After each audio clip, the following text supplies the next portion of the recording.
तंदुल पुष्पो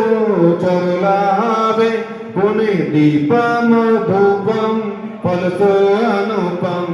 अर्घ राम करि गुण गावे चंपा पुरधानम शुभ कल्याणम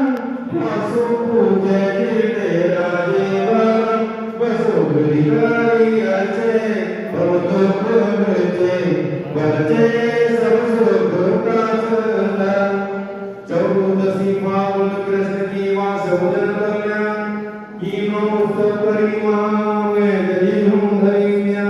फागुन चौदस्यां मही लकी बहुफलित असार राजत्यागी तपबंधर्य जदु चरण सुखकार ओम ह्रीं फागुन कृष्ण चतुर्थ्यां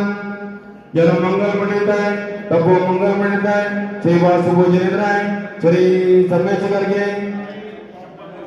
श्री चंपापुर के मंदारगिरी से वफादार उनके चरणों में अर्घाम निर्मामती स्वाहा।